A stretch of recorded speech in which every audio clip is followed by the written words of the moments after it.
আমি অত্র এলাকার তৌহিদি জনতাকে বলতে চাচ্ছি, আপনারা যারা মাহফিলের বাহির দিয়ে এলোমেলো ভাবে ঘোরাফেরা করছে, এলোমেলো ভাবে ঘোরাফেরা না করে হয় মাহফিলের প্যান্ডেলে এসে বসুন, আর না হয় বাড়িতে চলে যান। কারণ তারা কিন্তু বাড়িতে বলে এসেছে যে আমরা বেরোইল মাহফিলে যাচ্ছি, কথা বলুন ঠিক কিনা? এটা বলে এসেছে। আসার পরে চাষটাল দিয়ে ঘোরাফেরা করবে, চা খাবে, পান খাবে, কোন বক্তা কেমন ওয়াজ করলো সেই গবেষণা করবে। সেই গবেষণা করতে করতে মোনাজাতের সময় হয়ে যাবে, তারা পান খাইতে খাইতে আবার বাড়ির দিকে বিদায় নেবে, কথা বলুন ঠিক কিনা? এই যে শীতের মধ্যে, ঠান্ডার মধ্যে তারা যে এসে ঘোরাফেরা করলো, এই ঠান্ডার ভিতরে ঘোরাফেরা করে কি তাদের কোনো লাভ হলো? কোনোই লাভ হলো? লাভ তো হলোই না, ক্ষতি আরো হলো কি? এমনি এমনি যদি ডাক্তারি অনুযায়ী কথা হচ্ছে, এমনি এমনি যদি কোনো ব্যক্তি রাত জাগে, কোনো কাম নাই, কাজ নাই, কিচ্ছু না, এমনি এমনি অযথা ভাবে যদি রাত জাগে, সেই ব্যক্তির আমাশা হতে পারে। আর আমরা যারা কোরআনুল কারীমের মাহফিলে এসেছি, আমাদের ভালোবেসেছেন কে? আল্লাহ পাক রব্বুল আলামিন। আমরা যারা মাহফিলে এসেছি, প্রথম নম্বরে আমরা বুঝলাম কি, যে আল্লাহ তাআলা আমাদের দিকে কমপক্ষে কয়বার নেক নজর দিয়ে তাকাইছে? 70 বার নেক নজর দিয়ে তাকাইছে। দ্বিতীয় নম্বরে আমরা যারা এই মাহফিলের ভিতরে বসেছি, এই যে চারের দিকে দেখা যাচ্ছে প্যান্ডেল, এই প্যান্ডেলের ভিতরে আমরা বসেছি, চারিদিকে চাঁদোয়া দিয়ে বেড়া দেওয়া আছে।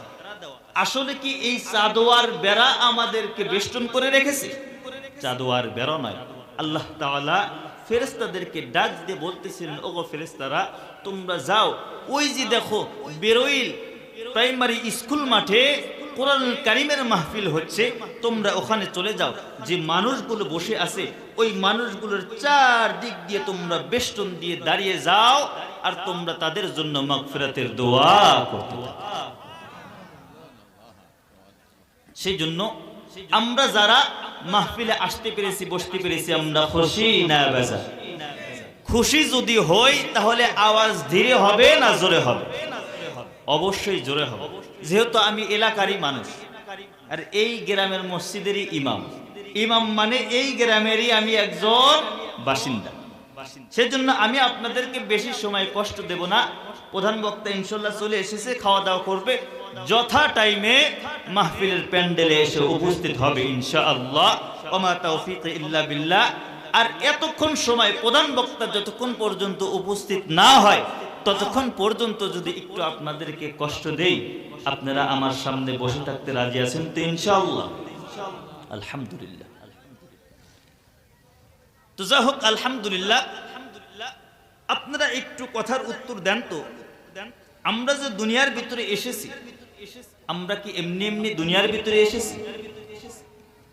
আমরা কি এমনি দুনিয়ার ভিতরে পড়েছি, নাকি আমাদের বানানোওয়ালা কেউ আছে? আছে। আমাদের বানানোওয়ালা, আমাদের সৃষ্টিকর্তাকে আল্লাহ পাক রব্বুল আলামিন।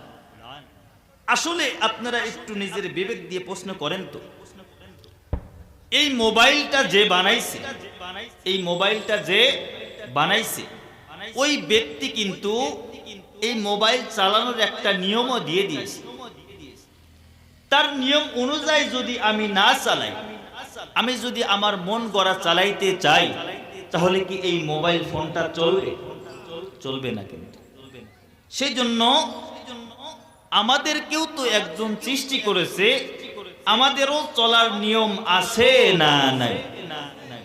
আমাদেরও চলার নিয়ম আছে। আমরা যদি ওই নিয়মটা ফলো না করি, তাহলে আমরা ওই কাল কিয়ামতের ময়দানে আল্লাহ তাআলার সামনে আমরা ধরা পড়ে যাব, কথা বলুন ঠিক কি? আল্লাহ পাক রব্বুল আলামিন কোরআনুল কারীমের ভিতরে বলতেছেন, বান্দারে, আমি আল্লাহ পাক রব্বুল আলামিন তোমাদেরকে দুনিয়ার ভিতরে পাঠাইলাম বান্দা। এই দুনিয়ার ভিতরে যে তোমরা আসলা, তোমরা যে আসলা তোমরা কিন্তু এমনি এমনি দুনিয়ার ভিতরে আসতে পারো না, এই কথা বলুন ঠিক কিনা? আল্লাহ তাআলা ডাক দিয়ে বলতেছেন, বান্দারে আমি আল্লাহ তাআলা তোমাদেরকে দুনিয়ার ভিতরে বানাইছি। দুনিয়ার ভিতরে বানানোর পর আমি আল্লাহ পাক রব্বুল আলামিন তোমাদেরকে বলে দিলাম, বান্দারে এই দুনিয়ার ভিতরে তোমরা চলাফেরা করো। এরে বান্দা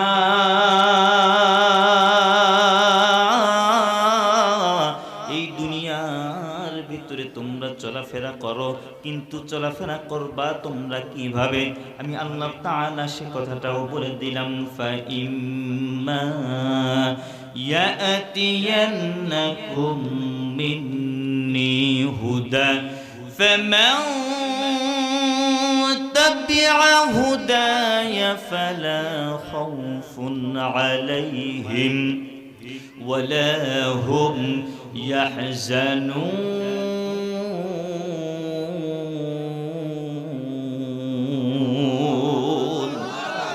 আল্লাহ পাক রব্বুল আলামিন ডাক দিয়ে বলতেছেন, বান্দারে তোমরা যে দুনিয়ার ভিতরে এসেছো, দুনিয়ার ভিতরে আসার পর আমি আল্লাহ পাক রব্বুল আলামিন তোমাদেরকে বলে দিলাম, বান্দারে ফাইম্মা ইয়াতিয়ান্নাকুম মিন্নি হুদা ফামান তাবিআ হুদায়া ফালা খাউফুন আলাইহিম ওয়ালা হুম ইয়াহজানুন।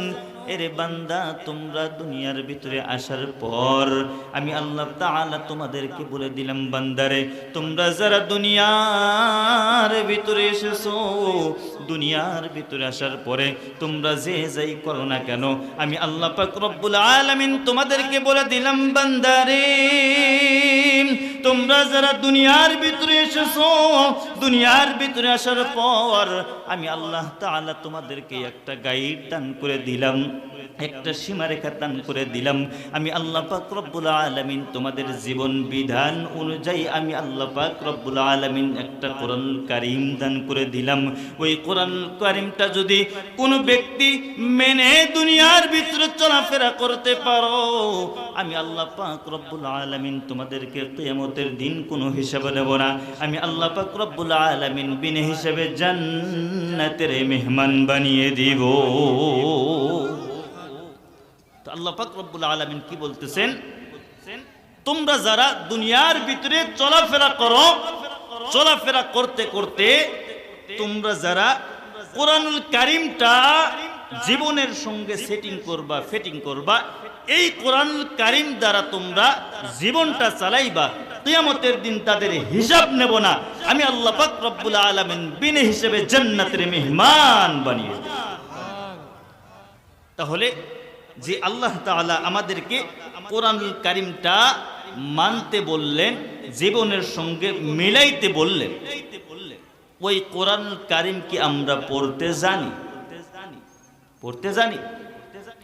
আল্লাহ তাআলা কোরআনুল কারীমের ভিতরে বলে দিলেন, কুল হাল ইয়াস্তাউিল্লাযীনা ইয়া'লামুনা ওয়াল্লাযীনা লা ইয়া'লামুন।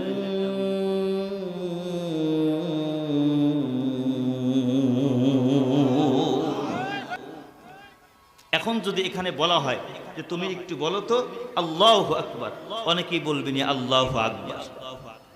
তাহলে আল্লাহু আকবার আর আল্লাহু আকবার এটা কি সমান হলো? আমি পড়া শুরু করে দিলাম, সূরাতুল ফাতিহা পড়া শুরু করে দিলাম। সূরা ফাতিহা আমার পড়া সহি নাই, অন্য সূরা একটা পড়লাম, ওই সূরাটাও আমার পড়া সহি নাই। তাহলে আমি যদি এই গায়রে সহিভাবে নামাজ আদায় করি, এই নামাজ দিয়ে কি আমি জান্নাতে যাইতে পারবো? আমাদের প্রথম নাম্বার যে ইবাদত করার মূল পুঁজি হচ্ছে আমাদের কোরআনুল কারীম পড়া শিখতে হবে। কথা বলুন ঠিক কিনা? আল্লাহ পাক রব্বুল আলামিন ডাক দিয়ে বলতেছেন, বান্দারে আমি যে তোমাদেরকে দুনিয়ার ভিতরে পাঠাইছি বান্দা, আমি আল্লাহ পাক রব্বুল আলামিন তোমাদেরকে খলিফা নিযুক্ত করে দিয়েছি দুনিয়ার ভিতরে। আমি আল্লাহ তাআলা তোমাদেরকে দুনিয়ার ভিতরে সৃষ্টি করেছি ইবাদত বন্দেগী করার জন্য। এরে বান্দা,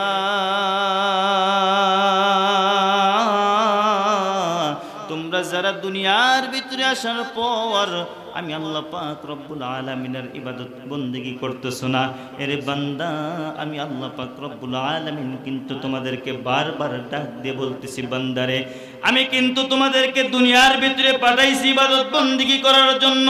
আমি আল্লাহ পাক রব্বুল আলামিন তোমাদেরকে ইবাদত করার জন্য পাঠাইছি। এরে বান্দা, তোমরা যদি ইবাদত করো আমি আল্লাহ পাক রব্বুল আলামিন তোমাদেরকে জান্নাত দেব। আর যদি তোমরা আমি আল্লাহ পাক রব্বুল আলামিনের ইবাদত বন্দেগী না করো, এরে বান্দা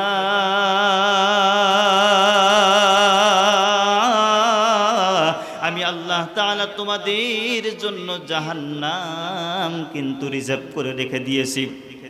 এরে বান্দা, আমি যদি তোমাদের সকলকে যদি জান্নাতে দেই আমার কিন্তু জান্নাত কমতি হবে না। আর যদি তোমাদের সকলকে যদি আমি জাহান্নামের ভিতরে দেই আমি আল্লাহ তাআলার কিন্তু কোনো কষ্ট হবে না। এই জন্য আমি আল্লাহ পাক রব্বুল আলামিন কিন্তু তোমাদেরকে বানাইছি জান্নাতে দেওয়ার জন্য। এরে বান্দা, তোমরা যারা দুনিয়ার ভিতরে আসার পরে আমি আল্লাহ পাক রব্বুল আলামিনের ইবাদত বন্দেগী করতেছো না, আমি আল্লাহ তাআলা তোমাদেরকে বললাম, বান্দারে ইয়া আইয়ুহাল ইনসান মা গররাকা বিরব্বিকাল কারীম। রে বান্দা, আমি তো তোমাদের সৃষ্টিকর্তা, আমি তো তোমাদের রিজিক দাতা, আমি তো তোমাদের হায়াত দাতা। এরে বান্দা, আমি তোমাদের সব, আমি যেহেতু তোমাদের সব, তারপরেও তোমরা কেমনে দুনিয়ার ভিতরে আসার পরে আমি আল্লাহ তাআলাকে তোমরা ভুলে যাচ্ছ? এরে বান্দা, দুনিয়ার ভিতরে আসার পর তোমরা যদি আমি আল্লাহ পাক রব্বুল আলামিনকে ভুলে যাও, তোমরা দুনিয়ার ভিতরে ওইভাবেই চলাফেরা করতে থাকো, আমি আল্লাহ তাআলা তোমাদের কলব কিন্তু ওই রকমই বানিয়ে দেব। ওই রকম হতে হতে আমি আল্লাহ পাক রব্বুল আলামিন যখন আজরাইলকে বলবো, আজরাইল যাও যাও যাও, ওই বান্দার রূহটা তুমি খপ করে ধরে নিয়ে আসো। যখন আজরাইলকে পাঠানো হবে, আজরাইলকে পাঠানোর সঙ্গে সঙ্গে কিন্তু আজরাইল আলাইহিস সালাম চলে যাবে তোমাদের জানটা কবজ করার জন্য। আমি যখন অর্ডার করব 1 সেকেন্ড আগও হবে না, 1 সেকেন্ড পারও হবে না। তোমরা যদি সমুদ্রের 13 নদীর নিচেও যদি তোমরা গর্ত করে লুকিয়ে থাকো, আজরাইল কিন্তু ওখানেই গিয়ে তোমাদের জানটা কবজ করে নিয়ে আসবে। এরে বান্দা, তারপরে তোমাদেরকে কবরের ভিতরে রাখবে। কবরের ভিতরে রাখার পরে তোমরা যদি মনে করো আমরা দুনিয়ার ভিতরে এসেছি, আসার পরে মায়ের গর্ভ থেকে দুনিয়ার ভিতরে আসলাম, দুনিয়ার ভিতরে আসার পরে আমি ধীরে ধীরে ধীরে ধীরে বড় হইলাম, আমি যুবক হইলাম, যুবক হওয়ার পরে আমি এক সময় বৃদ্ধ হয়ে গেলাম, বৃদ্ধ হয়ে যাওয়ার পরে আমার চুলগুলো পেকে গেল, আমার দাড়িগুলো পেকে গেল, পেকে যাওয়ার পরে আমি আবার তো আমি মৃত্যুবরণ করব। আমার বাবাও চলে গিয়েছে, আমার দাদাও চলে গিয়েছে, আমারও তো একদিন মৃত্যুবরণ করা লাগবে। হয়তো আমি দুনিয়ার থেকে মৃত্যুবরণ করব, কিন্তু মৃত্যুবরণ করার পরে আমাকে যে কবরের ভিতরে রাখবে, কবরের ভিতরে রাখার পর হয়তো 2 দিন পরে, 5 দিন পরে, 7 দিন পরে, 10 দিন পরে, 1 মাস পরে, 2 মাস পরে, 3 মাস পরে, 6 মাস পরে আমার লাশটা একদম পচে গলে শেষ হয়ে যাবে।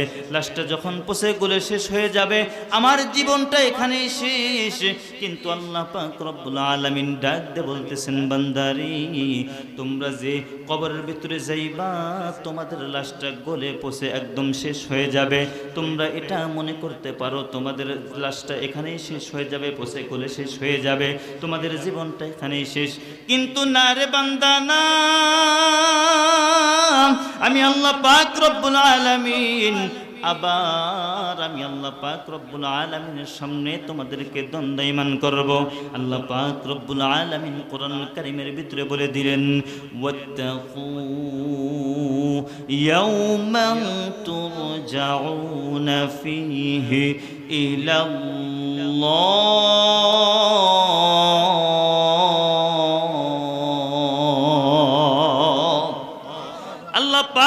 রব্বুল আলামিন ডাক দিয়ে বলতেছেন বান্দারে তোমাদের লাশটা যদি একদম পচে গলে শেষ হয়ে যায়, তোমরা যদি নিশ্চিহ্ন হয়ে যাও, তোমরা এটা মনে করতে পারো আমি তো একদম নিশ্চিহ্ন হয়ে যাব, তারপরে আল্লাহ পাক রব্বুল আলামিন কিয়ামতের ময়দানে আমাদেরকে কিভাবে দাঁড় করাইবেন। এরে বান্দা একদিন দুনিয়ার ভিতরে তোমাদের কোনো অস্তিত্ব ছিল না, যেই আল্লাহ পাক রব্বুল আলামিন আমি তোমাদেরকে দুনিয়ার ভিতরে অস্তিত্ব দান করেছি, আমি তোমাদেরকে দুনিয়ার ভিতরে অস্তিত্ব দিয়েছি। কাইফা তাকফুরুনা বিল্লাহি ওয়া কুনতুম আমওয়াতা ফাআহইয়াকুম সুম্মা ইউমীতুকুম সুম্মা ইউহয়ীকুম সুম্মা ইলাইহি তুরজাউন।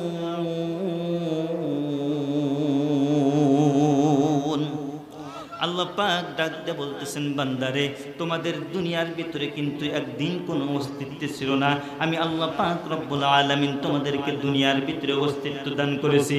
এরে বান্দা তোমাদের যদি অস্তিত্ব না থাকার পরে আমি তোমাদেরকে যদি দুনিয়ার ভিতরে পাঠাইতে পারি, এরে বান্দা তোমরা এটা কিভাবে ভাবো তোমাদের মৃত্যুবরণ হওয়ার পর আবার আমার সামনে তোমাদেরকে দণ্ডায়মান করাইতে পারবো না। এরে বান্দা তোমরা যতই ভাবো না কেন আমি আল্লাহ তাআলা তোমাদের কিন্তু আমার সামনে দণ্ডায়মান করাইব। তোমরা আমার সামনে যেদিন দণ্ডায়মান হইবা, দণ্ডায়মান হয়ে যাওয়ার পরে আমি যখন বিচারের কার্যক্রম শুরু করে দেব, আমি যখন তোমাদের বিচারটা শুরু করে দেব, ওই দিন যদি আমি আল্লাহ তাআলার সামনে যদি তোমাদের দাঁড়ানোর মতো অ্যাবিলিটি না থাকে, সেই দিন কিন্তু তোমাদের উপায় থাকবে না। এরে বান্দা আমি আল্লাহ তাআলা যে জাহান্নামটা বানাইছি তোমরা কিন্তু ওই জাহান্নামের আযাব সহ্য করতে পারবা না। এরে বান্দা সেই জন্যই তোমরা ওই জাহান্নামের আযাবকে ভয় করো। জাহান্নামের ভয়টা তোমরা কলবের ভিতরে ঢুকাও, জাহান্নামের ভয়টা তোমরা কলবের ভিতরে ঢুকাও। আমি আল্লাহ তাআলার ভয়টা তোমাদের কলবের ভিতরে ঢুকাও। তোমাদের কলবটা যদি ভালো হয়ে যায়, তোমাদের অন্তরটা যদি ভালো হয়ে যায়, তোমাদের নিয়তটা যদি ভালো হয়ে যায়, অটোমেটিক তোমরা নিজেরাও ভালো হয়ে যাইবা। আর আমি আল্লাহ পাক রব্বুল আলামিনের ইবাদত বন্দেগী করবা। আর আমি আল্লাহ পাক রব্বুল আলামিন তোমাদের জন্য জান্নাত রিজার্ভ করে রেখে দিয়েছি।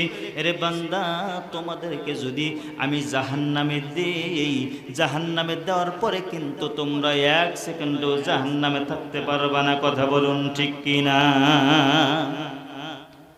আচ্ছা একটু বলুন তো, আমরা যারা আছি এখানে একজন ব্যক্তিও কি একটু সাহস করে বলতে পারবেন যে হুজুর আমি হয়তো 2 সেকেন্ড জাহান্নামের ভিতরে থাকতে পারবো? এরকম কোন ব্যক্তি আছে? কেউ আছেন কি? কেউ নাই।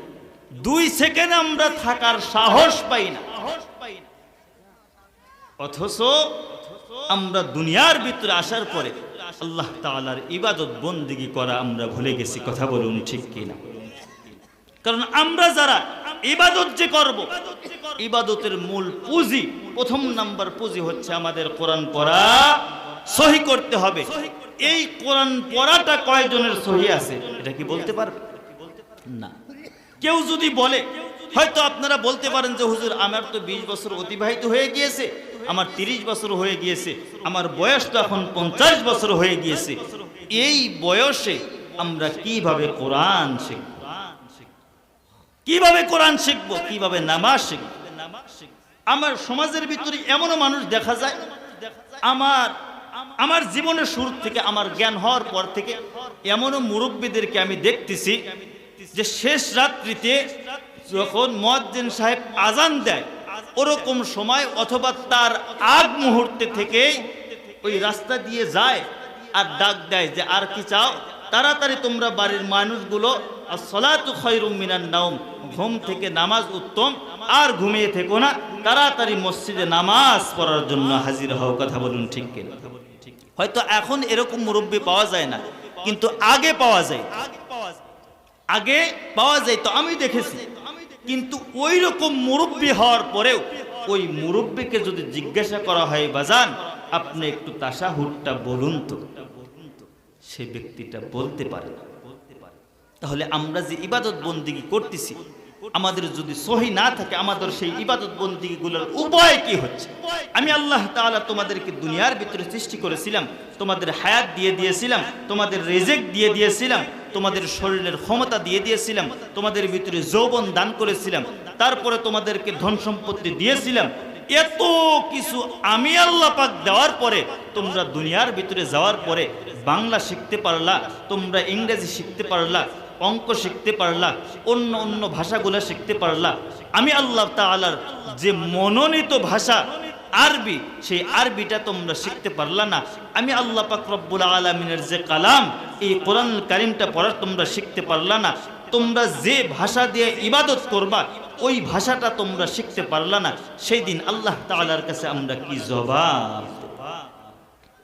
আল্লাহ তাআলা যদি এই প্রশ্নটা করে বসে, আমাদের জবাব দেওয়ার মতো উপায় আছে? উপায় কিন্তু। সেজন্য আল্লাহ তাআলা ডাক দিয়ে বলতেছেন, বান্দা তোমরা বেশি বেশি ইবাদত করো, আমি আল্লাহ তাআলা তোমাদের জন্য জান্নাত রিজার্ভ করে রেখে দিয়েছি। জান্নাতের ভিতরে এত মজা আর এত শান্তি, এটা যদি বলে বোঝানোর মতো। জান্নাতের যে একটা ইটটা যে ইট হবে, ওই একটা ইট যদি দুনিয়ার ভিতরে আনা যাইতো, ওই একটা ইট যদি দুনিয়ার ভিতরে বেচা যাইতো, এই দুনিয়াকে হাজার হাজার বার কেনা যাইতো, কিন্তু ওই একটা ইটের দাম হইতো। আল্লাহ তাআলা আমাদেরকে দুনিয়ার ভিতরে পাঠাইছেন। দুনিয়ার ভিতরে পাঠানোর পরে খোদার কসম করে বলতেছি, আল্লাহ তাআলার কাছে যদি এই দুনিয়াটা একটা মশার যে একটা পা আছে, ওই পায়ের সমপরিমাণ দামও যদি আল্লাহ তাআলার কাছে থাকতো, দুনিয়ার ভিতরে যে আমরা চলাফেরা করতেছি, আমরা নাফরমানি করতেছি, আমরা গুনার কাজ করতেছি, আল্লাহ তাআলা আমাদেরকে এক ঢোক পানি করার মতো শক্তি দিতেন না। দুনিয়াটা যদি আল্লাহ তাআলার কাছে একটা মশার মতো সম্মানিত যদি হইতো, একটা মশা যেমন একটা বস্তু, ওই বস্তুর যে দামটা আছে, এই দুনিয়াটা যদি আল্লাহ তাআলার কাছে অতটুকু পরিমাণও দাম হইতো, কাফের বেঈমান গুনাহগার বান্দাদেরকে এক ঢোক পানি পান করার মতো সুযোগ দিত। কিন্তু দুনিয়ার ভিতরে আসার পরে একটু বলুন তো, বেঈমানও যেগুলো খায়, যে নিয়ামতগুলো ভোগ করে, ইমানদারও সেই নিয়ামতগুলো ভোগ করে। কথা বলুন ঠিক কেন? সেই জন্য আল্লাহ তাআলা দুনিয়ার জন্য হচ্ছে রহমান, দুনিয়ার জন্য রহমান। আল্লাহ তাআলা ডাক দিয়ে বলতেছেন, হে ইমানদারেরা, তোমরা দুনিয়ার ভিতরে যে নিয়ামতগুলো ভোগ করতেছো, আমি আল্লাহ তাআলা দুনিয়ার জন্য হলাম রহমান। তোমরাও যেগুলো ভোগ করতেছো, বেঈমান যারা আছে তারাও সেগুলো ভোগ করতেছে। কিন্তু কিয়ামতের দিন আমি যখন হয়ে যাব রহিম, আমি যখন আর রহমান থাকবো না, আমি যখন রহিম হয়ে যাব, তখন আমি ডাক দিয়ে বলতে থাকবো, এরে বান্দা, আমি তো তোমাদেরকে দুনিয়ার ভিতরে বলে দিয়েছিলাম, ফামান ইয়ামাল মিসকালা যাররাতিন খায়রান ইয়ারা ওয়া মান ইয়ামাল মিসকালা যাররাতিন শাররান ইয়ারা। এক যাররা পরিমাণ গুনাহ নিয়েও যদি কেউ কবরে যাও, তাহলে কিন্তু ওই কবরের আযাব থেকে তোমরা বাঁচতে পারবা না। এটা তো জাহান্নামের ভিতরে কত কষ্ট হবে, ওই জাহান্নামের ভিতরে কি আমরা থাকতে পারবো? থাকতে কিন্তু পারবো। সেজন্যই আল্লাহ তাআলা ডাক দিয়ে বলতেছেন, বান্দারে, জাহান্নামী ব্যক্তিরা যারা জাহান্নামের ভিতরে যাবে, তাদের এমন কষ্ট হবে, তারা যখন জাহান্নামের ভিতরে থাকবে, তাদের আকৃতিটা আমি আল্লাহ তাআলা এত বড় করে দিব, এত বড় করে দেওয়ার পরেও দিনের ভিতরে হাজার হাজার বার তাদের শরীর থেকে গোশতগুলো খসে খসে পড়তে থাকবে। জাহান্নামী ব্যক্তির এমন আযাব হতে থাকবে, এরকম আযাবের ভিতরে থাকতে থাকতে এক সময় তার অনেক ক্ষুধা লেগে যাবে। ক্ষুধা লাগার পর আল্লাহ তাআলাকে ডাক দিয়ে বলতে থাকবেন, ওগো আল্লাহ,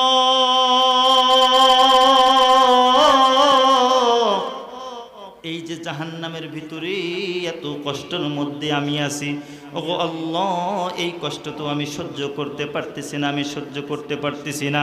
ওগো আল্লাহ, আমাকে যদি তুমি জাহান্নামের ভিতর থেকে একটু বাহিরে যাইতে দিতে, তাহলে আমি কতই না শুকরিয়া আদায় করতাম। ওগো আল্লাহ, তুমি আমাকে একটু জাহান্নামের থেকে পরিত্রাণ দাও। এইভাবে আল্লাহ তাআলার কাছে দোয়া করতে থাকবেন, কিন্তু তার দোয়াটা কবুল হবে না। কবুল না হইতে হইতে তার এক সময় ক্ষুধা লেগে যাবে। ক্ষুধা লেগে যাওয়ার পর তিনি এক সময় আল্লাহ তাআলার কাছে দোয়া করতে থাকবেন, ওগো আল্লাহ, জাহান্নামের ভিতরে এত কষ্ট আমি সহ্য করতেছি, এত কষ্ট সহ্য করতে করতে আমার ক্ষুধা লেগে গিয়েছে। ওগো আল্লাহ, তোমার কাছে আমার ফরিয়াদ হচ্ছে, আমার ক্ষুধা লেগে গিয়েছে, আমার ক্ষুধা লেগে গিয়েছে, তুমি একটু আমার জন্য খানার ব্যবস্থা করো, তুমি একটু আমার জন্য খানার ব্যবস্থা করো। এইভাবে আল্লাহ তাআলার কাছে হাজার হাজার বছর দোয়া করতে থাকবেন। 1 নয়, 2 নয়, 3 নয়, এইভাবে যখন বান্দাগুলো 12,000 বছর পর্যন্ত দোয়া করতে থাকবেন, 12,000 বছর যখন পার হয়ে যাবেন, 12,000 বছর পার হয়ে যাওয়ার পর আল্লাহ তাআলার কাছে ওই জাহান্নামী ব্যক্তির আরজিটা, জাহান্নামী ব্যক্তির দোয়াটা যখন কবুল হয়ে যাবে, জাহান্নামী ব্যক্তির দোয়াটা কবুল হয়ে যাওয়ার সঙ্গে সঙ্গে আল্লাহ তাআলা ফেরেশতা জিবরাইলকে ডাক দিয়ে বলতে থাকবেন, ওগো আমার ফেরেশতা জিবরাইল, তুমি আর করো না দেরি, চলে যাও তাড়াতাড়ি, ওই বান্দার জন্য তোমরা একটু খাবারের ব্যবস্থা করো, ওই বান্দাকে তোমরা একটু খাবার দাও। এই কথা যখন আল্লাহ তাআলা যখন ফেরেশতাদেরকে ডাক দিয়ে বলতে থাকবেন, ফেরেশতাদেরকে বলার সঙ্গে সঙ্গে ফেরেশতাগুলো চলে আসবেন ওই জাহান্নামী ব্যক্তির সামনে। যখন খাবার নিয়ে চলে আসবেন, খাবার নিয়ে চলে আসার সঙ্গে সঙ্গে যখন জাহান্নামী ব্যক্তিটা যখন খাবারটা সামনে পাইবেন, খাবারটা সামনে পাওয়ার সঙ্গে সঙ্গে খপ করে ধরবেন, খপ করে ধরার সঙ্গে সঙ্গে মুখের ভিতরে দিবেন, মুখের ভিতরে দেওয়ার সঙ্গে সঙ্গে ওই জাহান্নামী ব্যক্তির গলায় গিয়ে সেই খাবারগুলো আটকে যাবে। বিশ্বনবী হাদিসের ভিতরে বলেছেন, জাহান্নামী ব্যক্তিদের খাবারটা এমন একটা ফল হবে যে ফলটার চারিদিক দিয়ে থাকবে শুধু কাঁটা। ওই কাঁটাগুলো যে থাকবে, ওই কাঁটাগুলো থাকবে শোকা শোকা, ওই কাঁটাগুলো যে থাকবে দুনিয়ার ভিতরে, ওই একটা কাঁটা ওই ফলটার এত পরিমাণ বিষ হবে, ওই পরিমাণ বিষ তো দুনিয়ার ভিতরে কেউ হজম করতে পারবে না।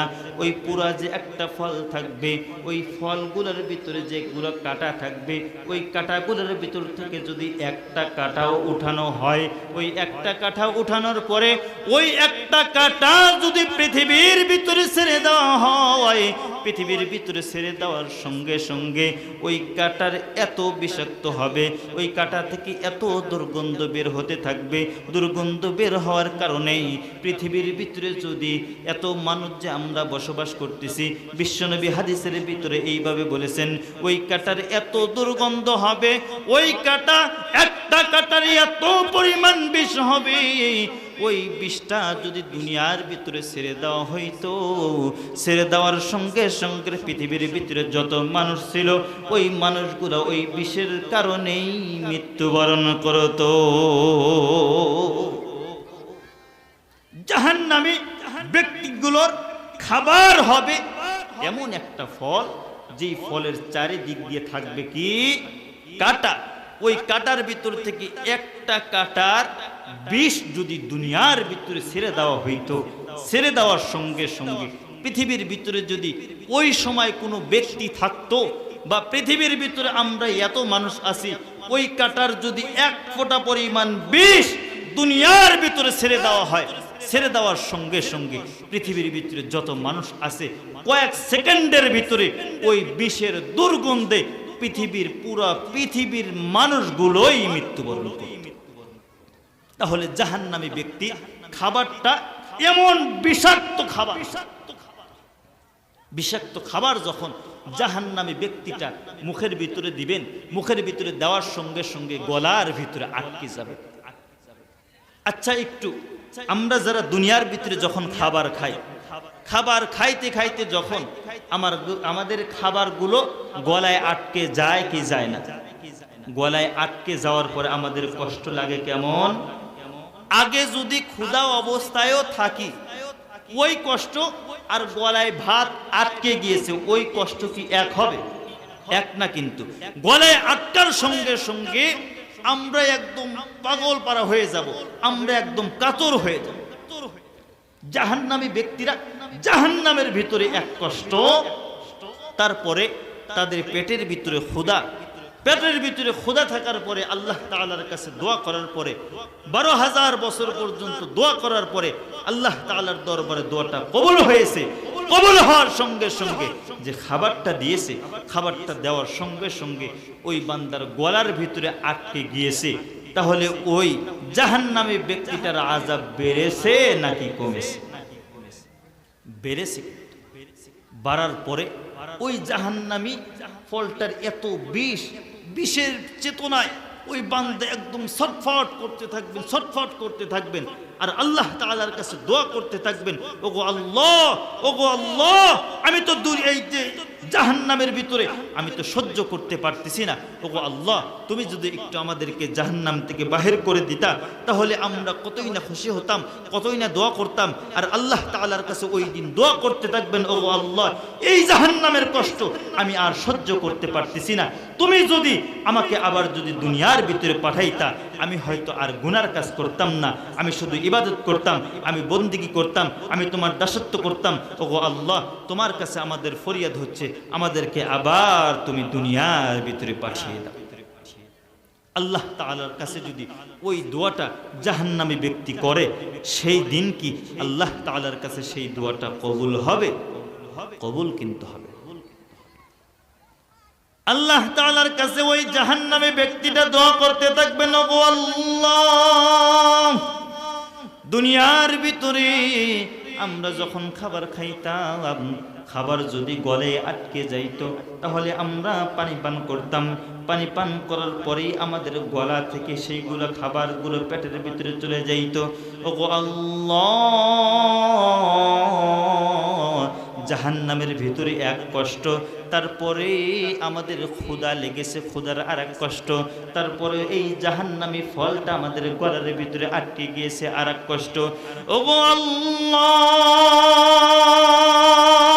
তোমার কাছে দোয়া করতেছি, আল্লাহ, দুনিয়ার ভিতরে যেমন পানি খাইলে খাবারটা চলে যাইতো, ওগো আল্লাহ, তুমি যদি একটু আমাদেরকে পানি দিতা তাহলে হয়তো আমরা পানিটা খাইতাম, পানিটা খাওয়ার পরে আমাদের ফলটা পেটের ভিতরে চলে যাইতো। এইভাবে আল্লাহ তাআলার কাছে দোয়া করতে থাকবেন। দোয়া করতে করতে এক নয়, দুই নয়, আবার যখন 12,000 বছর পর্যন্ত আল্লাহ পাক রব্বুল আলামিনের কাছে দোয়া করবেন, দোয়া করার পর আল্লাহ পাক রব্বুল আলামিন আবার ফেরেশতাদেরকে ডাক দিয়ে বলতে থাকবেন, ওগো আমার ফেরেশতা,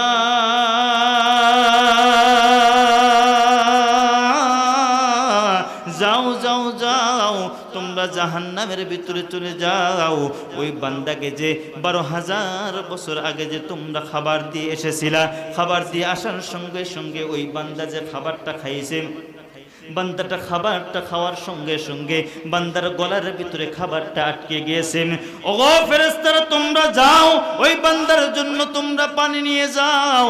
এই কথা যখন আল্লাহ তাআলা বলে দিবেন, বলে দেওয়ার সঙ্গে সঙ্গে ফেরেশতাগুলো চলে আসবেন। ফেরেশতাগুলো যখন ওই বান্দার সামনে যখন পানির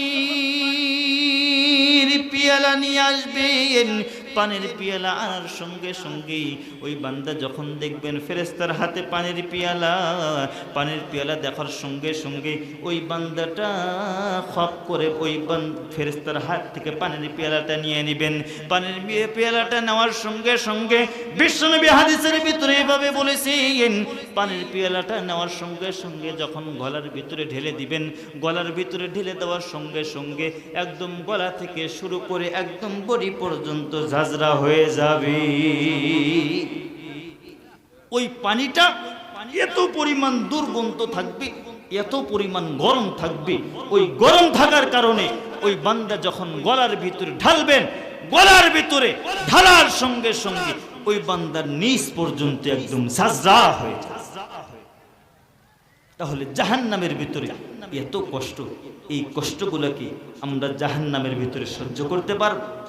সহ্য করতে কিন্তু পারবো না। সেই জন্য আমরা যদি জাহান্নামের আযাব যদি সহ্য করতে না পারি, তাহলে কি আমাদের ইবাদত থেকে দূরে থাকতে হবে, নাকি ইবাদতের সঙ্গে আমাদের মন দিলকে লাগাইতে হবে? কোনটা করতে হবে? ইবাদতের সঙ্গে আমাদের দিল, আমাদের মনকে লাগাইতে হবে। কথা বলুন ঠিক কিনা? কারণ দুনিয়ার ভিতরে আমাদের মনটা এমন মন, আমরা যদি দুনিয়ার ভিতরে গুনাহ করি, আমাদের গুনাহ করতে আমাদের ভালো লাগে, গুনাহ করতে আমাদের ভালো লাগে, গুনাহ করতে করতে আমাদের দিলটা এমন পাথরের ন্যায় হয়ে গিয়েছে। আমরা যদি ভালো কাজও করতে যাই, তারপরেও আমরা ভালো কাজ। যুব সমাজেরা এত বড় একটা আয়োজন করেছে, এই আয়োজনের ভিতরে এই কিছু সংখ্যক মানুষ যে আমরা বসেছি, এই মহল্লার ভিতরে যদি বলা হয়, পুরা গ্রাম বাদ দিলাম, শুধু এই মহল্লার কথাই যদি বলা হয়, এই মহল্লায় ঘর আছে কতটা? এই মহল্লায় 300। এই মহল্লায় যদি 300 থাকে, একটা বাড়ির ভিতরে, একটা ফ্যামিলির ভিতরে 3 জন 4 জন 5 জন করে সদস্য আছে। এই মহল্লায় যদি আমি 100 ঘর ধরলাম, ওই 100 ঘর থেকে যদি এক একটা ঘর থেকে যদি 2 জন ব্যক্তি এই মাহফিলে এসে বসতো, তাহলে এই মাহফিল কি এলোমেলো মনে হইতো? এলোমেলো কিন্তু মনে হইতো। সেজন্য আমরা আসলে মাহফিল করতেছি, টাকা খরচা করতেছি, কিন্তু আমাদের এই মাহফিল থেকে লাভ কি হচ্ছে এটা আমরা ভাবতেছি।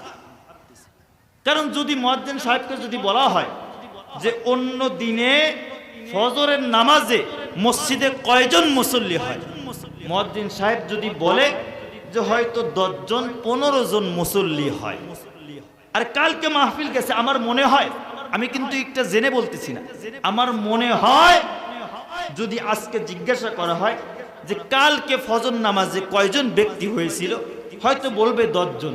কিন্তু আবার যদি আজকে বলা হয় যে আজকে ফজর নামাজে মসজিদে কয়জন হয়েছে, আমার দীর্ঘ বিশ্বাস মুয়াজ্জিন সাহেব বলবে যে 8 জন হয়েছে, 2 জন কমেছে, 2 জন বাড়ে নাই। তাহলে আমাদের এই মাহফিল দিয়ে লাভটা কি হইল? লাভ কি হইল? আমরা হাজার হাজার টাকা খরচা করতেছি মাহফিলে, আমরা চাঁদা দিলাম 2000, 5000, 10,000 টাকা দেওয়ার পরে, এই মাহফিল দেওয়ার পরে আমি আমার সংসারের ভিতরে পিঠা আটার একদম ধুমধাম করে ফেললাম। পিঠা আটার ধুমধাম করে ফেলার পরে আত্মীয় স্বজন আসলো, আত্মীয় স্বজনের সঙ্গে বাড়িতে খাবার দাবার করার পরে আবার আত্মীয়কে নিয়ে আসলাম মাহফিলে। মাহফিলে আসার পরে আত্মীয় মাহফিলে বসে না, আমি নিজেও মাহফিলে বসি না। তাহলে আমি যে নিজের টাকা খরচা করে যে এই মাহফিলটা দিলাম, তাহলে আমার টাকা গেল কোথায়? আর আমি মাহফিল দিয়ে আমার লাভটা কি হলো? কি লাভ হলো? তাহলে আমরা এরকম মাহফিল দিয়ে লাভ। সেই জন্য আমাদেরকে বুঝতে হবে, আমরা যারা, বিশেষ করে আমরা যারা এই মহল্লার যে মানুষগুলো আছি, আমাদের লজ্জা হওয়া দরকার যে অন্য অন্য মহল্লার মানুষগুলো এসে মাহফিল শোনে, আর আমরা নিজেদের মহল্লার ভিতরে আমরা মাহফিলে এসে বসি না। তাহলে আমরা কি করব? আসলে নিজের লজ্জা থাকা দরকার। যদি নিজের লজ্জা থাকতো, নিজের যদি বিবেক থাকতো, বিবেক থাকার পরে চাষটাল দিয়ে আর ঘোরাফেরা করতে পারতো।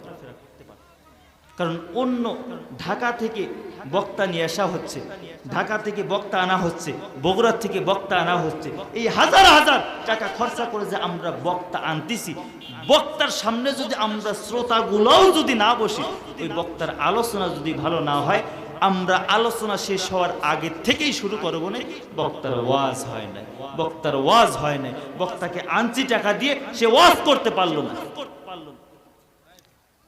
কিন্তু নিজের বিবেককে একটু প্রশ্ন করেন, আমাদের বিবেকটা কতটাই খারাপ হয়ে গিয়েছে। আমরা কোরআনের মাহফিলে আসার পরেও চারদিক দিয়ে শুধু ঘোরাফেরা করতেছি, আমরা মাহফিলের ভিতরে বসতে পারতেছি না। আমাদের কপালটা কত পুড়ে গেছে। এই মহল্লার ভিতরে এমনও ব্যক্তি থাকতে পারে যে গতকাল সে বাড়িতে ছিল, গ্রামেই ছিল, আশেপাশ দিয়ে ঘোরাফেরা করেছে, কিন্তু ওই ব্যক্তিটা মাহফিলে এসে বসে। সেই জন্য আমি এলাকাবাসীকে আপনাদের দুটি দুটি পায়ে আমার দুটি হাত দিয়ে অনুরোধ করে বলতেছি, ভাইরা আপনারা আর বাইরে এলোমেলো ভাবে ঘোরাফেরা না করে অতি দ্রুত মাহফিলের প্যান্ডেলের দিকে চলে আসুন। কারণ গতকাল থেকে কিন্তু আমরা আত্মীয়র সঙ্গে সময় দিচ্ছি, গতকালকেও আমরা সময় দিয়েছি, আজকেও এখন মোটামুটি পরে 10টা কি 9:30 বেজে গিয়েছে, এতক্ষণ পর্যন্তও কিন্তু আমরা আত্মীয় স্বজনকে সময় দিচ্ছি।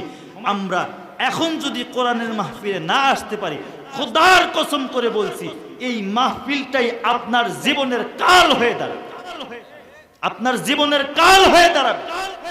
কারণ আল্লাহ যদি কিয়ামতের ময়দানে কোনো কথা যদি আল্লাহ যদি বলে, এরে বান্দা তুই দুনিয়ার ভিতরে যা কিছু করেছিস সব আমি মাফ করে দিলাম, মাফ করে দেওয়ার পরে আমি শুধু তোর একটা হিসাব নিচ্ছি, ওই যে তোর 2 দিন যে তোর গ্রামে মাহফিল হয়েছে, মাহফিল হওয়ার পরে বক্তা যেমনই আলোচনা করুক না কেন, সে তো কোরআন থেকে কথা বলেছে, সে তো হাদিস থেকে কথা বলেছে, এই কথাগুলো আমি যে বক্তা যেমনই হোক না কেন, হয়তো সে কোরআন হাদিস ভালো করে বোঝে না, হয়তো সে ঠিকমতো বলতে পারে নাই, তারপরেও তো আমি বলেছিলাম, আমার নবী তোমাদের কাছে বলেছিল তোমরা যদি জান্নাতের ভিতরে জান্নাতের প্যান্ডেলের ভিতরে বসতে পারো, আমি আল্লাহ পাক রব্বুল আলামিন তোমাদের দিকে নেক নজর দেওয়ার পরে তোমরা জান্নাতের ভিতরে বসতে পারবা। আর তোমরা যদি এই মাহফিলের প্যান্ডেলের ভিতরে বসতে পারো, তাহলে উলামা একরাম তো তোমাদেরকে বলেছে তোমাদের চারিপাশ দিয়ে ফেরেশতাগুলো দাঁড়িয়ে গিয়েছে আর আল্লাহ পাক রব্বুল আলামিনের কাছে দোয়া করতেছে, আর আল্লাহ তাআলা একদল ফেরেশতাদেরকে নিযুক্ত করে দিয়েছে, এরে বান্দা তোমরা যাও, তোমরা আর বসে থাকো না, ওই যে দেখো বেরোইল প্রাইমারি স্কুল মাঠে কোরআনুল কারীমের মাহফিল হচ্ছে, তোমরা চলে যাও, ওই বান্দাদের উপরে তোমরা যাইবা, যাওয়ার পরে ওই বান্দাদের উপরে তোমরা রহমত বর্ষণ করতে থাকবে। তাহলে আল্লাহ তাআলা যদি কিয়ামতের দিন শুধু সব কিছু মাফ করে দেওয়ার পরে যদি শুধু একটাই কথা বলে, এরে বান্দা তুই হিসাব দে, ওই যে তোর 2 দিন মাহফিল হয়েছে, তুই এলাকাতে ছিলি, তুই গ্রামেই ছিলি, মাহফিলের 4 দিক দিয়ে শুধু ঘোরাফেরা করেছিস, কিন্তু মাহফিলে এসে বসিস নেই, এই হিসাবটা যদি আল্লাহ তাআলা যদি আমাদের কাছে করে, আমাদের কোনো উপায় থাকবে? সেই জন্য আমি গ্রামবাসীকে আপনাদের পায়ে হাত দিয়ে বলছি, আপনারা বাহিরে যতই এলোমেলোভাবে ঘোরাফেরা করুন না কেন, অতি দ্রুত সমস্ত কাজকে ছেড়ে দিয়ে আমরা অতি দ্রুত মাহফিলে এসে বসবো। আপনারা কি রাগ করলেন? আপনারা তো রাগ করার কথা না, বাহিরে যারা আছে তারা রাগ করবে, কথা বলুন ঠিক কিনা? আপনাদের খুশি হওয়ার কথা, যারা বাহিরে আছে তারা রাগ করবে, আর রাগ করে করুক, আপাতত এই মহল্লার জন্য, এই মহল্লার যেহেতু আমি ইমাম, এই মহল্লা মুসল্লিদেরকে আমি যা খুশি কি বলতে পারি, সেটা যদি কোরআন হাদিসের পক্ষে হয়, কথা বলুন ঠিক কিনা? কোরআন হাদিসের পক্ষে বলার পরে আমার উপরে যদি কেউ রাগ করে, তাহলে কি আমার কোনো যায় আসে? আমার কোনো যায় আসে না। আজকে আমার ইমামতি চলে যাবে, হয়তো আগামীকালকে আর একজন ডাকবে যে হুজুর আমাদের মসজিদে ইমাম লাগবে, আপনার যদি আসতেন আমাদের ভালো হতো, কথা বলুন ঠিক কিনা? সেই জন্য ইমামতির পরোয়া করে কথা বলা যাবে। তো আল্লাহ পাক রব্বুল আলামিন আমাদেরকে যদি জাহান্নামের ভিতরে দেয়, আমাদের এত কষ্ট হবে, এই কষ্টগুলো আমরা সহ্য করতে পারব। আল্লাহ তাআলা ডাক দিয়ে বলতেছেন, বান্দারে আমি আল্লাহ তাআলা তোমাদেরকে দুনিয়ার ভিতরে পাঠাইছি, আমি কিন্তু বলে দিলাম আল্লাযী খালাকাল মাউতা ওয়াল হায়াতা লিয়াবলুয়াকুম আইয়ুকুম আহসানু আমালা। এরে বান্দা, আমি কিন্তু আগে তোমাদের মৃত্যু, পরে তোমাদের হায়াত সৃষ্টি করেছি, সেই হায়াতের একটা সীমা আমি বেঁধে দিয়েছি, একটা লিমিট করে দিয়েছি, ওই সীমাটা যখন শেষ হয়ে যাবে তখন তোমাদের কোনো উপায় থাকবে না, আজরাইল তোমাদের কাছে চলে আসবে, চলে আসার সঙ্গে সঙ্গে তোমরা কবরের ভিতরে চলে যাইবা, কথা বলুন ঠিক কি? আল্লাহ পাক রব্বুল আলামিন ডাক দিয়ে বলতেছেন, বান্দারে যখন আমি আল্লাহ পাক রব্বুল আলামিন তোমাদেরকে আমি আল্লাহ পাক রব্বুল আলামিনের সামনে দণ্ডায়মান করাইব, দণ্ডায়মান করানোর পর আমি আল্লাহ পাক রব্বুল আলামিন তোমাদেরকে যখন বলতে থাকব, এরে বান্দা তোমরা দুনিয়ার ভিতরে কি কি কাজ করেছো তুমি একটু বলো, তুমি একটু বলো। এই কথা যখন আল্লাহ পাক রব্বুল আলামিন বান্দাকে ডাক দিয়ে বলবেন যে বান্দা দুনিয়ার ভিতরে তুমি কি কি কাজ করেছো তুমি একটু বলো তো, তুমি একটু বলো তো। এই কথা আল্লাহ তাআলা কিয়ামতের দিন বান্দাকে জিজ্ঞাসা করার সঙ্গে সঙ্গে বান্দা তখন আল্লাহ পাক রব্বুল আলামিনকে ডাক দিয়ে বলতে থাকবেন, ওগো আল্লাহ দুনিয়ার ভিতরে আমি অমুক মাহফিলে গিয়েছি, অমুক মাহফিলে আমি টাকা দান করে দিয়েছি। ওগো আল্লাহ অমুক মাদ্রাসা আমার টাকায় চলতো। ওগো আল্লাহ অমুক মসজিদের ইমামের বেতন আমি দিয়েছি, অমুক মসজিদটা আমি নিজে করে দিয়েছি। মসজিদ রাস্তার পাশে আমি টিউবওয়েল দান করে দিয়েছি, রাস্তার পাশ দিয়ে আমি গাছ লাগিয়ে দিয়েছি। আমি শুধু ভালো কাজগুলো করেছি, আমি শুধু ভালো কাজ করেছি। এইভাবে যখন আল্লাহ পাক রব্বুল আলামিনের সামনে বান্দা তখন বলতে থাকবেন, আল্লাহ পাক রব্বুল আলামিন তখন ডাক দিয়ে বলতে থাকবেন, বান্দারে তোমরা দুনিয়ার ভিতরে কি কখনো খারাপ কাজ করো নাই? বান্দা তখন আল্লাহ পাক রব্বুল আলামিনকে ডাক দিয়ে বলতে থাকবেন, ওগো আল্লাহ দুনিয়ার ভিতরে আমি কখনো খারাপ কাজ করি নাই, আমি শুধু ভালো কাজগুলো করতাম, আমি শুধু ভালো কাজ করতাম। এই কথা যখন বলবেন, বলে দেওয়ার সঙ্গে সঙ্গে আল্লাহ পাক রব্বুল আলামিন ডাকতে বলতে থাকবেন, ওগো বান্দা দুনিয়ার ভিতরে তুই ছিলি কাজ্জাব, দুনিয়ার ভিতরে তুই ছিলি মিথ্যাবাদী, দুনিয়ার ভিতরে তুই ছিলি কাজ্জাব। আজকে কিয়ামতের ময়দানে তুমি হিসাবের কাজ করে দাঁড় হওয়ার পরেও আমি আল্লাহ পাক রব্বুল আলামিনের সামনে দাঁড়িয়ে তুমি মিথ্যা কথা বলতেছো। এরে বান্দা আজকে কিয়ামতের ময়দানে আমার সামনে তুমি যখন মিথ্যা কথা বলতেছো, খাতামাল্লাহু আলা কুলুবিহিম ওয়া আলা সামঈহিম ওয়া আলা আবসারিহিম গিশাওয়া ওয়া লাহুম আযাবুন আযীম।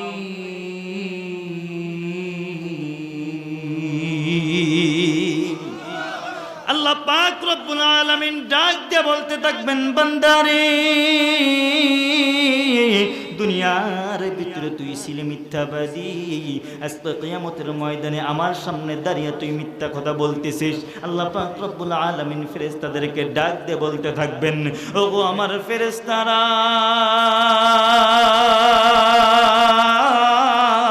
তোমরা একটা কাজ করো, ওই বান্দার জবানটা তোমরা বন্ধ করে দাও, ওই বান্দার জবানটা তোমরা বন্ধ করে দাও, ওই বান্দার জবানের উপরে তুমি মোহর মেরে দাও। এই কথা বলে দেওয়ার সঙ্গে সঙ্গে ফেরেশতাগুলো আসবেন, বান্দার জবানটা যখন বন্ধ হয়ে যাবে, বান্দার জবানের উপরে যখন সিলগালা পড়ে যাবে, বান্দার জবানের উপরে যখন সিল পড়ে যাবে, বান্দা তখন কথা বলতে পারবেন না। আল্লাহ পাক রব্বুল আলামিন অর্ডার করতে থাকবেন, ওগো বান্দার অঙ্গ পতঙ্গ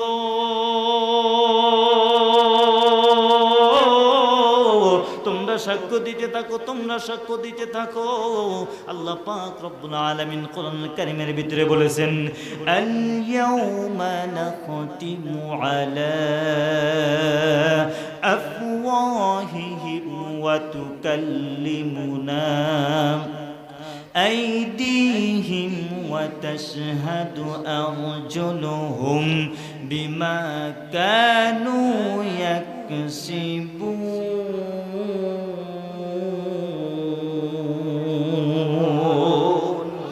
আল্লাহ পাক রব্বুল আলামিন যখন ডাক দিয়ে বলতে থাকবেন, ওগো বান্দার অঙ্গ পতঙ্গ তোমরা সাক্ষ্য দিতে থাকো, তোমরা সাক্ষ্য দিতে থাকো।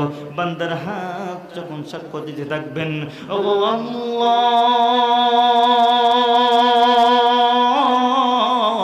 তুমি এই বান্দার হাত হিসেবে আমাকে দুনিয়ার ভিতরে পাঠাইছিলাম, দুনিয়ার ভিতরে পাঠানোর পরে ওই বান্দা আমি হাত দ্বারা তো ভালো কাজগুলো করে নাই, শুধু খারাপ কাজে আমাকে ব্যবহার করেছে। ওগো আল্লাহ, আজকে কিয়ামতের ময়দানে আপনার কাছে আমার আরজি হলো, আমি হাতের বিচার যতক্ষণ পর্যন্ত তুমি না করবা ততক্ষণ পর্যন্ত কিন্তু আমি এই বান্দাকে ছাড়ব না। আমার নিজের হাত আমার বিপক্ষে আল্লাহ পাক রব্বুল আলামিনের সামনে সাক্ষী হয়ে দাঁড়ায়। বান্দার পা গুলো এইভাবে বলতে থাকবেন, ওগো আল্লাহ, আমি পা দ্বারা তোমার এই বান্দাগুলো এই খারাপ কাজ করেছে, আমি পায়ের বিচার তুমি করে দিও।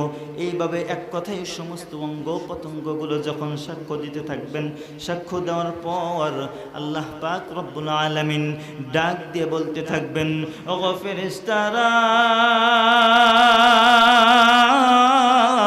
তোমরা যাও যাও, তাড়াতাড়ি যাও, ওই বান্দা যে দুনিয়ার ভিতরে যা যা করেছে, তোমরা যে একটা আমল নামা করেছো, ওই আমল নামাটা তোমরা একটু তাড়াতাড়ি নিয়ে আসো। এই কথা যখন বলে দেওয়া হবে, বলে দেওয়ার সঙ্গে সঙ্গে ফেরেশতাগুলো যখন আমল নামাটা নিয়ে আসবেন, আমল নামাটা নিয়ে আসার সঙ্গে সঙ্গে ওই বান্দার হাতে যখন দিয়ে দিবেন, বান্দার হাতে দিয়ে দেওয়ার পরে ওই বান্দাকে ডাক দিয়ে বলতে থাকবেন, ওগো আমার বান্দা, এই যে দেখো তোমার অঙ্গ প্রত্যঙ্গগুলো কিন্তু তোমার বিরুদ্ধে সাক্ষ্য হয়ে দাঁড়িয়েছে, তোমার জবানটা আমি আবার খুলে দিলাম, এই যে আমল নামাটা নাও আর তুমি পড়তে থাকো, তুমি পড়তে থাকো। ওই বান্দা তখন আল্লাহ পাক রব্বুল আলামিনকে ডাক দিয়ে বলতে থাকবেন, ওগো আল্লাহ, দুনিয়ার ভিতরে আমি ছিলাম মূর্খ, আমি তো পড়াশোনা জানতাম না। ওগো আল্লাহ, আমি দুনিয়ার ভিতরে ছিলাম মূর্খ, আমি পড়াশোনা জানতাম না। কিয়ামতের ময়দানে তুমি কি একজন আমল নামা কি একটা নিয়ে এসে আমার কাছে দিচ্ছ, আমি এটা তো পড়তে পারবো না। আল্লাহ পাক রব্বুল আলামিন ডাক দিয়ে বলতে থাকবেন, বান্দারে, তোমাদেরকে দুনিয়ার ভিতরে দেওয়ার পর আমি বলেছিলাম আমি হলাম রহমান, আমি কিন্তু তোমাদেরকে জাহান্নামের ভিতরে দেওয়ার জন্য বানাই নাই। এরে বান্দা, তোমাদেরকে আমি আল্লাহ পাক রব্বুল আলামিন জান্নাতে দেওয়ার জন্য বানাইছি। তোমরা যদি জাহান্নামের কাজ করো, তোমাদেরকে জান্নাতে যাইতে হবে। আল্লাহ পাক রব্বুল আলামিন এইভাবে বলতে থাকবেন, বান্দারে, আমি হলাম সেই রহমান, আমি তোমাদেরকে এত ভালোবাসি, এত মহব্বত করি, আমি আল্লাহ পাক রব্বুল আলামিন তোমাদেরকে এত ভালোবাসি। দুনিয়ার ভিতরে তুমি কখনো ভালো কাজ করো নাই, তারপরেও আমি আল্লাহ পাক রব্বুল আলামিন তোমাদেরকে এত নিয়ামত দিয়ে দিয়েছিলাম, কোনোদিনই আমি বলি না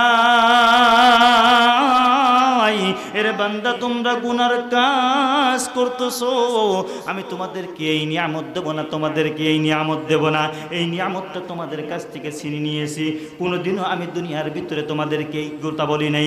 আজকে কিয়ামতের ময়দানে তোমার সামনে আমল নামাটা দেওয়া হলো, দেওয়ার পরে তোমরা আমল নামাটা পড়তে পারবা না, তা হবে না, তা হবে না। আমি এমন আল্লাহ, তোমার সামনে যখন আমল নামাটা দিলাম, আমল নামাটা তুমি একটু খোলো, খোলার সঙ্গে সঙ্গে তুমি নিজেই পড়া শুরু করে দিবা। এই কথা বলে দেওয়ার সঙ্গে সঙ্গে যখন ফেরেশতাদেরকে এই কথা বলা হবে, ফেরেশতাদেরকে বলার সঙ্গে সঙ্গে যখন ফেরেশতাগুলো যখন আমল নামাটা নিয়ে আসবে, আমল নামাটা নিয়ে আসার সঙ্গে সঙ্গে বান্দা যখন হাতটা আগাইতে চাইবেন, আমল নামাটা নিয়ে আসার সঙ্গে সঙ্গে বান্দা যখন ডান হাতটা আগাইতে চাইবেন, বান্দা ওই সময় ডান হাতটা আগাইতে পারবেন না। অনেক চেষ্টা করবেন, ডান হাতটা বাড়ানোর জন্য অনেক চেষ্টা করবেন, চেষ্টা করার পরেও যখন পারবেন না, বাম হাতটা তখন আগাইতে চাইবেন, বাম হাতটা আগাইতে পারবেন না। এইভাবে যখন ডান হাত দেওয়ার চেষ্টা করবেন, পারবেন না, বাম হাতটা দেওয়ার চেষ্টা করবেন, পারবেন না, তখন আল্লাহ পাক রব্বুল আলামিনের কাছে ফেরেশতাগুলো ডাক দিয়ে বলতে থাকবেন, ও আল্লাহ, তোমার এই বান্দা তো ডান হাতটাও আগাইতে পারে না, বাম হাতটাও তো আগাইতে পারে না। ও আল্লাহ, এখন আমি আমল নামাটা এই বান্দার হাতে কিভাবে দেব? এই কথা বলে দেওয়ার সঙ্গে সঙ্গে আল্লাহ পাক রব্বুল আলামিন ডাক দিয়ে বলতে থাকবেন, ওগো আমার ফেরেশতারা, তোমরা একটা কাজ করো, তোমরা একটা কাজ করো, ওই বান্দা যে দাঁড়িয়ে আসে ওই বান্দার বুকটা তোমরা ছিদ্র করো, বুকটা তোমরা একদম ফেরে ফেলাও। বুকটা যখন ফেরে ফেলানো হবে, আল্লাহ তাআলা যখন ফেরেশতাদেরকে এই কথা বলবেন, বলে দেওয়ার সঙ্গে সঙ্গে ওই বান্দার বুকটা ফাড়া হবে। বুকটা ফাড়ার পরে আল্লাহ কাছে ডাক দিয়ে বলতে থাকবেন, ওগো আল্লাহ, এখন আমরা কি করব, এখন আমরা কি করব? এই কথা বলে দেওয়ার সঙ্গে সঙ্গে আল্লাহ পাক রব্বুল আলামিন ডাক দিয়ে বলতে থাকবেন, ফেরেশতারা রে, তোমরা যে বুকটা ফেরেছো, তোমরা বাম হাতটা ওই বুকের ভিতর দিয়ে দিয়ে একদম পিছন দিকে করে দাও। এই কথা যখন বলবেন, বলে দেওয়ার সঙ্গে সঙ্গে বান্দার বুকটা ফাড়া হবে। হাতটা যখন পিছন দিকে করে দেওয়া হবে, পিছন দিকে করে দেওয়ার সঙ্গে সঙ্গে পিছন দিকে করে দেওয়ার পরে ফেরেশতাগুলো যখন বান্দার আমল নামাটা বাম হাতে দিবে, দিয়ে দেওয়ার সঙ্গে সঙ্গে আল্লাহ পাক রব্বুল আলামিনের কাছে ডাক দিয়ে বলতে থাকবেন, ওগো আল্লাহ,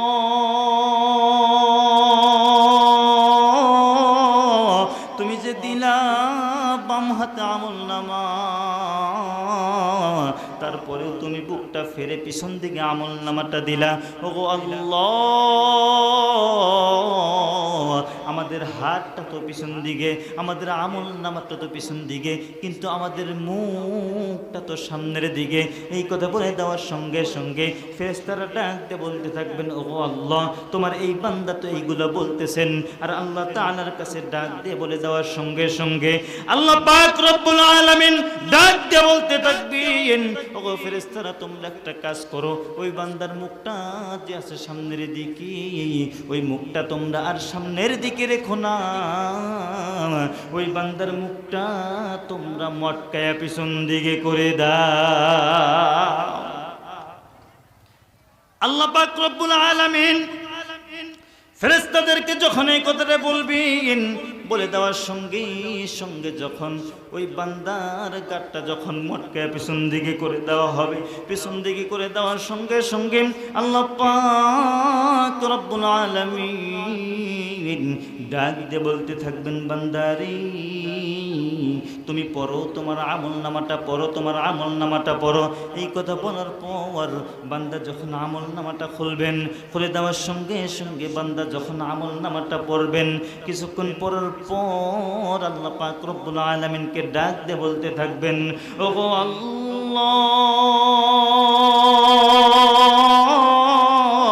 তোমার ভুল হয়েছে, তোমার ভুল হয়েছে, এই আমল নামাটা তো আমার না, এই আমল নামাটা তো আমার না। আল্লাহ পাক রব্বুল আলামিন তখন ডাক দিয়ে বলতে থাকবেন, বান্দারে, তোমার এই আমল নামাটা তোমার না, তুমি কিভাবে বুঝলা, তোমায় কিভাবে বুঝলা, তুমি একটু বলো। সেই সময় ওই বান্দাগুলো আল্লাহ পাক রব্বুল আলামিনের কাছে ডাক দিয়ে বলতে থাকবেন, ওগো আল্লাহ, দুনিয়ার ভিতরে তো আমি অমুক মাহফিলে গিয়েছি, অমুক মাদ্রাসায় দান করেছি, ওগো আল্লাহ, এই আমল নামার ভিতরে তো ওইগুলা দেখতে পারতেছি না। তখন আল্লাহ পাক রব্বুল আলামিন ডাক দিয়ে বলতে থাকবেন, বান্দারে, তুমি আসলে আমি আল্লাহ পাক রব্বুল আলামিনের ইবাদত করেছো, ঠিক আছে, তুমি আমি আল্লাহ পাক রব্বুল আলামিনের গোলামি করেছো, ঠিক আছে, কিন্তু তোমার ভিতরে তাকওয়া ছিল এমন যে মানুষ আমাকে বলবে আমি ইবাদতকারী ব্যক্তি, আমি নামাজ পড়তেছি, মানুষ আমাকে বলবে আমি একজন নামাজি ব্যক্তি, আমি হজ করতেছি, মানুষ আমাকে হাজী সাহেব বলবে। এইরকম মনোভাব তোমার ভিতরে ছিল, তোমার অন্তরের ভিতরে যেটা থেকেছে আমি আল্লাহ পাক রব্বুল আলামিন সেটাই এখানে ফেরেশতাদেরকে লিখতে বলেছি। এরে বান্দা, আজকে কিয়ামতের ময়দানে আমি যে আমল নামাটা দিলাম, ইকরা কিতাবাকা কাফা বিনাফসিকাল ইয়াওমা আলাইকা হাসিবা।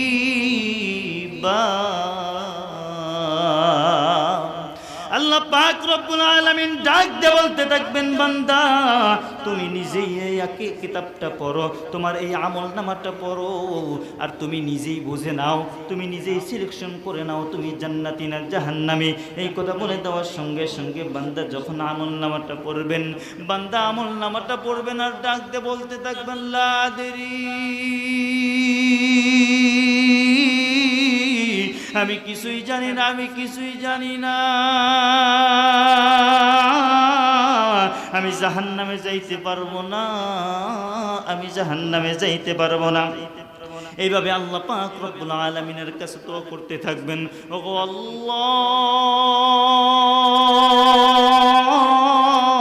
আমি জাহান্নামে যাব না, আমি জাহান্নামে যাব না। আল্লাহ পাক রব্বুল আলামিন তখন ডাক দিয়ে বলতে থাকবেন, বান্দারে আমি তো তোমাদেরকে দুনিয়ার ভিতরে বলেছিলাম, বান্দা তোমরা দুনিয়ার ভিতরে যাওয়ার পরে যদি তোমরা অহরহ গুনার কাজ করে ফেলো, গুনার কাজ যখন তোমাদের দ্বারা সংগঠিত হয়ে যাবে, গুনার কাজটা করে ফেলার পর তোমরা যখন বুঝতে পেরেছো, তোমরা যখন বুঝতে পেরেছো আর গুনার কাজ করা যাবে না, গুনার কাজ করলে তো আমাদেরকে জাহান্নামে যাইতে হবে, এইটা বোঝার পর আমি আল্লাহ পাক রব্বুল আলামিন তো তোমাদেরকে বলেছিলাম, বান্দারে কুল ইয়া ইবাদিয়াল্লাযীনা আশরাফু আলা